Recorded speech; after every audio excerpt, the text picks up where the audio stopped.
Hey guys, it's Ray out here, back with another video. This is going to be a short one, but if you haven't already, please subscribe. I make adventure and lifestyle content.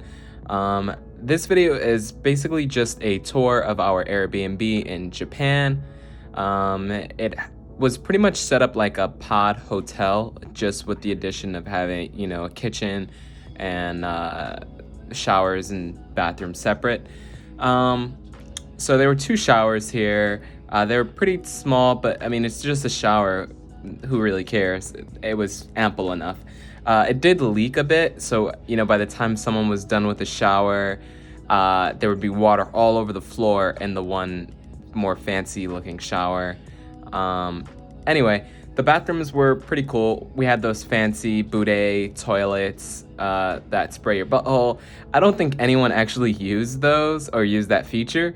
But it was still pretty cool to have. We weren't allowed up on the roof, unfortunately, but I do understand why.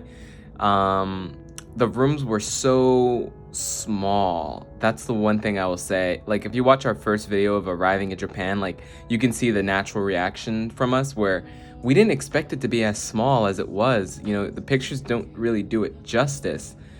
But I can't say it was too big of an issue in some of the rooms, but the rooms that did have like the steel beams, hanging from the ceiling, that was kind of inconvenient because I did hit my head a bunch and holy shit, it hurts. It hurts.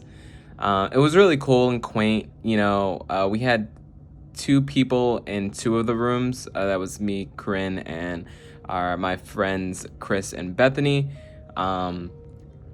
Total there were, 6 or 7 of us total?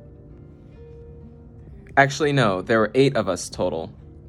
So there were plenty of rooms. I think this place had maybe 16 of these little pod rooms. They do have doors on them. Very cool. It took us a while to figure out how the air conditioning and heat worked. So it would get very cold some nights because, I mean, it was April, so understandably so. I love the location, I gotta say.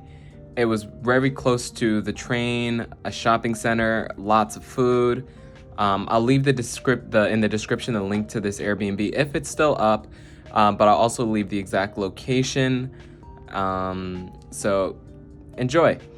One complaint I did really have, though, is that it didn't really feel as clean as I was hoping. Upon first inspection, it looked great, but when you really look hard, it needed a good dusting, a good cleaning. The beams on the ceiling or even the railings on the staircase, there was a lot of dust and just dirt.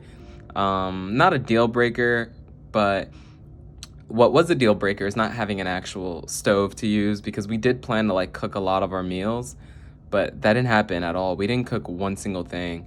But one thing I will say, though, the fridge had some grub in there. It was not the cleanest fridge. But what can I say? I'm sure it was a popular Airbnb, so maybe they just didn't have enough time to do a deep cleaning in between stays, which it was fine. The host was so nice and kind that it didn't really make it a deal breaker. One of our other friends, Brennan, his bag didn't come in with us at the airport, but when it did come in, we gave them the contact of our Airbnb host, because she obviously spoke Japanese and we didn't really know enough Japanese to communicate well. So she notified Brennan when his bag arrived, even picked it up and dropped it back off at the Airbnb for him, which was out of this world for, as far as hospitality goes. So I was really, really happy with our Airbnb stay overall.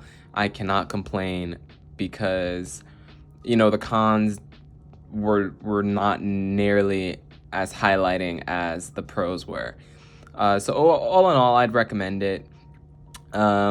It is now 2021 and this video is about a year and a half late. Life happens, but I do plan on getting back to uploading. So make sure you subscribe and make sure you check out the rest of the Japan vlog playlist. And I will see you guys in the next one. Thanks for watching. I'm Ray, and I'm out.